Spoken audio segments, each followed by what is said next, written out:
के लिए भाजपा वाले इकट्ठा हुए हैं। वरिष्ठ नेता उत्तर प्रदेश के सहकारिता मंत्री मुकुट बिहारी वर्मा जी, श्री श्याम करण जी, श्री नीरज सिंह जी, आज जिसको जिताने के लिए मैं आया हूं, हमारे युवा नेता गौरव वर्मा जी, और आज केसरगंज की इस सभा में उपस्थित प्यारे भाइयों, बहनों, माताओं और मेरे जिगर के टुकड़े जैसे युवा मित्रों, मैं 17 में भी यहां पर केसरगंज में आया था। मेरे साथ ब्रजभूषण जी भी थे, मुकुट बिहारी जी प्रत्याशी थे और आपने यहां से कमल फूल जिताकर लखनऊ की विधानसभा में भेजा था। हमारी पार्टी ने कुछ नियम तय करे हैं। मुकुट बिहारी जी सालों से संगठन के काम को करते रहे। इस क्षेत्र से 12 में भी जीते, 17 में भी जीते। अब उनका 75 साल हो गया। पार्टी ने आग्रह भी किया, छोड़ दीजिए मुकुट बिहारी जी, 75 कुछ नहीं है, अभी कुछ महीना बाकी है। उन्होंने कहा जो नियम सबके लिए है वो नियम मेरे लिए है और उन्होंने चुनाव नहीं लड़ने का निर्णय किया। आज मैं सामने से कहकर केसरगंज इसलिए आया हूं कि मुकुट बिहारी जी ने जो सेवा का रास्ता यहां पर प्रशस्त किया है, ये हमारा गौरव इसको आगे बढ़ाने वाला है। मित्रों, गौरव आगे और गौरव को आप लोग आशीर्वाद दो, समर्थन दो, इसके लिए आज मैं यहां पर आया हूं। भाइयों बहनों, केसरगंज की सरयू नदी के तट पर सबसे पहले मैं कटका भगत साहब के चरणों में मेरा प्रणाम कर मेरी बात की शुरुआत करना चाहता हूं। यही भूमि है जिस भूमि पर महान ज्ञानी महाराजा जनक के गुरु ऋषि अष्टावक्र ने यही रहकर अष्टावक्र गीता की रचना की थी। और ये यही भूमि है जहां से महाराजा सुहेलदेव जी ने सलार मसूद को समाप्त कर पूरे उत्तर प्रदेश का गौरव बढ़ाया। मोहम्मद गद्दी के 24 हमलों के बाद जब सलार महमूद यहां पर आया, वो अपने आप को गाजी कहलाता था। उसको था कि कई बार हिंदुस्तान जाकर गद्दी के सम्राटों ने हिंदुस्तान को लूटा है, इस बार मैं भी जाता हूं। चलते चलते चलते यहां तक तो पहुंच गए, यहां से वापिस नहीं जा पाए, यहीं पर उनकी समाधि हुई। ये वीर सोहेलदेव की भूमि है जो हमेशा से यूपी और भारत के गौरव के लिए जानने वाली है। इसी भूमि से आज फिर से एक बार विजय की बाउंड्री लगाने का मौका आपके पास है। भाई, आप मुझे बताओ, 2014 के चुनाव में भाजपा को आपने जिताया है या नहीं जिताया? जोर से बोलो, जिताया है नहीं जिताया? 17 में जिताया है या नहीं जिताया? 19 में जिताया है नहीं जिताया? ये अखिलेश जो है ना, ये निर्बल गेंदबाज है। अब फुल टॉस डाल दिया है।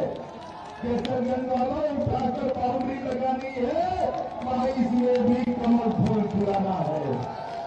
खिलाओगे क्या? अरे जोर से बोलो, खिलाओगे क्या? भाई देखो, मैं 4 चरण में प्रचार कर यहां पर आया हूं। 4 चरण का परिणाम जानना है आप लोगों को? जानना है क्या? पहले, दूसरे, तीसरे और चौथे में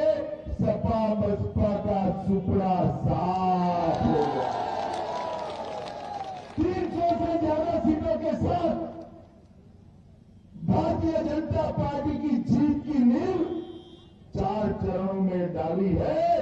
5वें चरण वालों ने ये मजबूत नींव पर एक मजबूत इमारत बनाने का काम करना है मित्रों, वो काम आपको करना है।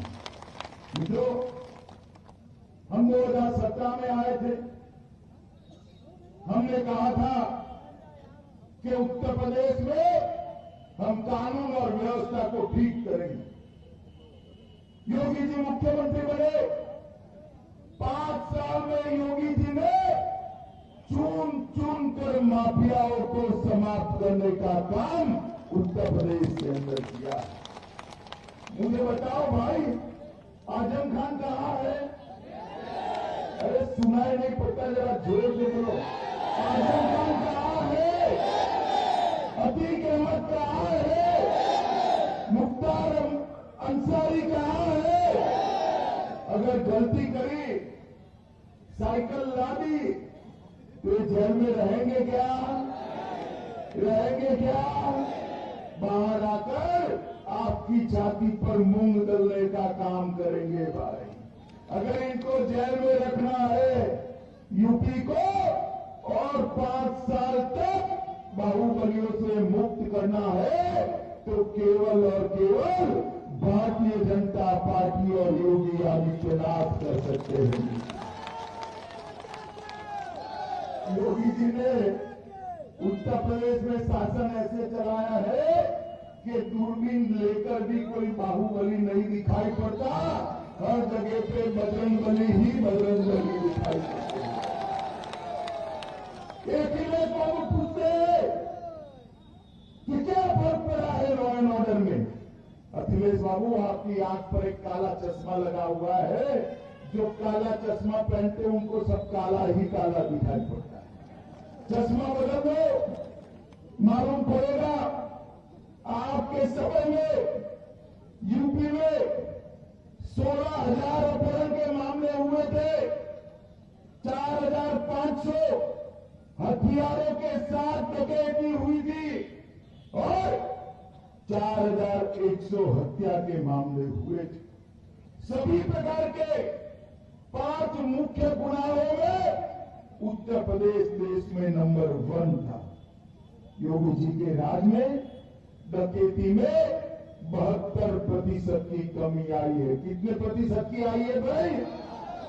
लूट में 62% की, हत्या में 31% की, बलात्कार में 50% की और अपहरण में 30% की कमी लाने का काम योगी आदित्यनाथ जी ने किया है। मित्रों, मैं आज आपको कहने आया हूं, ये नाम के समाजवादी, उनको अपने परिवार के अलावे कुछ नहीं दिखाई पड़ता। जब अखिलेश को 5 साल मौका मिला, उनके कुंबे से 45 लोग अलग अलग स्थान पर सत्ता में थे। 45 लोग। मुझे बताओ भाई, अखिलेश जिस पार्टी चला रहे हैं उस पार्टी में आप लोगों की कहीं जगह है क्या? अरे यार जोर से बोलो, है क्या? आपको कभी आगे बढ़ा सकते हैं? आपको कोई स्थान मिल सकता है? अरे पीछे गरीब दलित आदिवासी को स्थान मिल सकता है जो केवल और केवल भारतीय जनता पार्टी में मिल सकता है और कहीं नहीं। क्योंकि मोदी जी मानते हैं सबका साथ सबका विकास ही इस देश का और उत्तर प्रदेश का भला कर सकता है। मित्रों, मोदी जी ने ढेर सारे गरीब कल्याण के काम यहां पर करे हैं। मित्रों, ढेर सारे काम करे हैं। मैं आज आपको बताना चाहता हूं, उत्तर प्रदेश के अंदर 1,67,00,000 माताओं को गैस का सिलेंडर फ्री ऑफ कॉस्ट देने का काम देश के प्रधानमंत्री नरेंद्र मोदी जी ने किया है। मित्रों, नरेंद्र मोदी, ये माताएं बहनें बैठी है, हर गरीब के घर में शौचालय बनाने का काम, उनको सम्मान देने का काम भारतीय जनता पार्टी के मुख्यमंत्री योगी आदित्यनाथ ने किया है। 2,61,00,000 घरों में शौचालय बनाने का काम ये भारतीय जनता पार्टी की सरकार ने किया है। 1,41,00,000 घरों में बिजली पहुंचाई है। मुझे बताओ भाई केसर वाले, बिजली रानी कभी आपके घर में 24 घंटा 22 घंटा आती थी क्या? आती थी क्या? जोर से बोलो, आती थी क्या? आज 20 घंटा से ज्यादा बिजली योगी जी ने भेजी है या नहीं भेजी है भाई? गरीब के घर में बिजली पहुंचाने का काम भारतीय जनता पार्टी की सरकार ने किया है। 42 लाख लोगों के घर बनाने का काम भारतीय जनता पार्टी की सरकार ने किया है। 2,45,00,000 किसानों को प्रति साल 6,000 रुपया सीधा उनके बैंक अकाउंट में भेजकर लगभग 37,000 करोड़ रुपया यूपी के किसानों को भेजने का काम किया। आप सबने टीका लिया है भाई? कितने लोगों ने लिया है? हाथ ऊपर करो जरा। टीका जिसको लग गया है, सभी को लग गया है ना? जब मोदी जी ने टीका वैज्ञानिकों ने ढूंढा, मोदी जी ने उनको अभिनंदन दिया और अखिलेश बाबू ने ट्वीट किया। क्या ट्वीट किया? कि मोदी टीका है, मत लगाइयो। और 15 दिन के बाद रात के अंधेरे में डरकर वो खुद टीका ले आए। माताओं भाइयों बहनों, अगर आप उनकी मानकर टीका न लगाते तो तीसरी लहर में सुरक्षित रहते क्या? बताओ, रहते क्या? जरा जोर से बोलो, रहते क्या? मोदी जी ने 1,30,00,000 करोड़ लोगों को मुफ्त में टीका लगाकर कोरोना से बचाने का काम नरेंद्र मोदी सरकार ने किया है। तो नरेंद्र मोदी सरकार ने किया। पूरे देश में 80 करोड़ गरीब और उत्तर प्रदेश में 15 करोड़ गरीबों को प्रति माह प्रति व्यक्ति 5 किलो राशन देने का काम 2 साल तक नरेंद्र मोदी जी ने किया है। मित्रों, नरेंद्र मोदी जी ने किया और योगी जी ने साथ में तेल, नमक और दलहन देकर गरीबों के चूल्हे को जलाए रखने का काम भारतीय जनता पार्टी की योगी सरकार ने किया है। नरेंद्र मोदी जी ने हर गरीब के घर में एक आयुष्मान भारत योजना का कार्ड भेजा है मित्रों। और वो कार्ड के माध्यम से 5 लाख तक का स्वास्थ्य का सारा खर्चा आज नरेंद्र मोदी सरकार उठाती। इस देवी पाटन मंडल में भी ढेर सारे काम करे हैं। तराई में जो बाढ़ की समस्या रहती थी, वहां तटबंधों का निर्माण किया है। महर्षि बाला कृषि के नाम पर 450 बेड के अस्पताल का निर्माण किया है।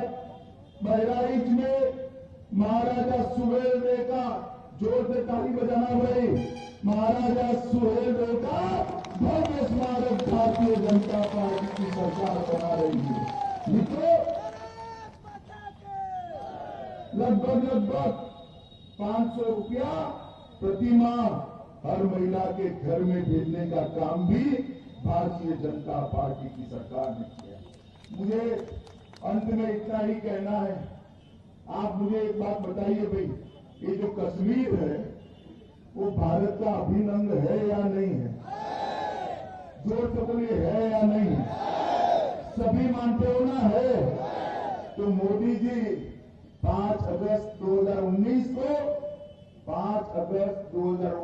को धारा 370 हटाने के लिए बिल लेकर आए। ये सपा, बसपा, कांग्रेस इसका विरोध कर। ये अखिलेश कहते थे, मेरे सामने खड़े रहकर कहा है कि धारा 370 मत हटाओ वरना खून की नदियां बह जाएगी। अरे अखिलेश, किसको डराते हो भाई? हम डरने वालों में से नहीं है। धारा 370 हट गई खून की नदियां छोड़ो, किसी की कंकर चलाने की हिम्मत नहीं हुई भाई, कंकर चलाने की हिम्मत। और आज हमारा कश्मीर हमेशा के लिए भारत के साथ जुड़ गया है। भारत माता का मुकुटमणि बनकर आज विश्व में शोभायमान हो रहा है। मित्रों, सपा बसपा के समर्थन से 10 साल तक कांग्रेस की सरकार चली, 2004 से 2014 तक। और जब मनमोहन सिंह प्रधानमंत्री थे, सोनिया मनमोहन की सरकार चल रही थी। आए दिन पाकिस्तान से आलिया मालिया जमालिया घुस जाते थे और हमारे जवानों के सर काट कर ले जाते। माताओं भाइयों बहनों, किसी की हिम्मत नहीं थी उठ करने की, जवाब देने की। नरेंद्र मोदी जी की सरकार आई, फिर से पाकिस्तान ने गलती करी, उरी और पुलवामा में हमला किया। मोदी जी ने 10 ही दिन में सर्जिकल स्ट्राइक और एयर स्ट्राइक कर पाकिस्तान के घर में घुसकर आतंकवादियों का सफाया कर दिया।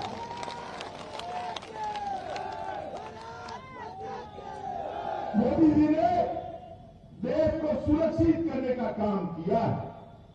पूरी दुनिया में मोदी जी ने संदेश भेजा कि भारत की सेना और भारत की सीमा, उसके सामने आंख उठाकर देखा नहीं जाता, उसको दंडित किया जाता है। मित्रों, दंडित किया जाता है। ये संदेश नरेंद्र मोदी जी ने भेजा है। माताओं भाइयों बहनों, गौरव को दिया हुआ आपका एक वोट नरेंद्र मोदी जी के हाथ मजबूत करने वाला है। गौरव को दिया हुआ आपका एक वोट फिर से योगी आदित्यनाथ जी को मुख्यमंत्री बनाने के काम में आने वाला है। गौरव को दिया हुआ एक वोट गरीब कल्याण की गंगा को फिर से उत्तर प्रदेश की भूमि पर बहाने वाला है। गौरव को दिया हुआ एक वोट किसानों का भला करने वाला है, माताओं बहनों को सुरक्षा देने वाला है। मुझे बताओ, गौरव आ गया हो तुम, एक गौरव को प्रचंड बहुमत से जिताओगे क्या? जोर से बोलो, जिताओगे? कमल के निशान पर बटन दबाओगे? योगी जी को मुख्यमंत्री बनाओगे? मोदी जी के हाथ मजबूत करोगे? तो मेरे साथ दोनों हाथ उठाइए, 300 पार के संकल्प की मुट्ठी पीछे और प्रचंड आवाज से बोलिए, भारत माता की, भारत माता की।